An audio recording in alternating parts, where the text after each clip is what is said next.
সম্প্রতি নরসিংদীতে একটি বিউটি পার্লার উদ্বোধন করতে গিয়েছিলেন পরীমণি। সেখানে তিনি হাজির হন সবুজ রঙের একটি স্লিভলেস ডিপ নেক গাউনে।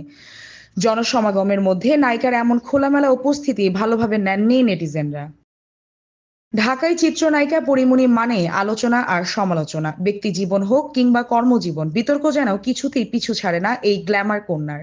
এবার নরসিংদীতে একটি পার্লার উদ্বোধন করতে গিয়ে নিজের পোশাকের কারণে ফের সামাজিক যোগাযোগ মাধ্যমে তোলপাড় সৃষ্টি করেছেন তিনি। সামাজিক মাধ্যমে সেই অনুষ্ঠানের ছবি ও ভিডিও ছড়িয়ে পড়তেই শুরু হয় তুমুল সমালোচনা। মন্তব্যের ঘরে অনেকেই প্রশ্ন তুলেছেন তার পোশাকের রুচি নিয়ে। কারো মতে এমন খোলামেলা পোশাক পরা একেবারেই সমীচীন হয়নি। শোরুম উদ্বোধনে ব্যস্ততায় ইদানিং সিনেমার শুটিংয়ের চেয়ে বিভিন্ন শোরুম উদ্বোধনেই বেশি ব্যস্ত সময় পার করছেন পরীমণি। নরসিংদীর ঘটনার আগে রাজধানীর বসুন্ধরায় একটি স্বর্ণের দোকান উদ্বোধন করতে গিয়েও আলোচনায় এসেছিলেন তিনি। একের পর এক ফিতা কাটার অনুষ্ঠানে তার উপস্থিতি এখন নিয়মিত দৃশ্য।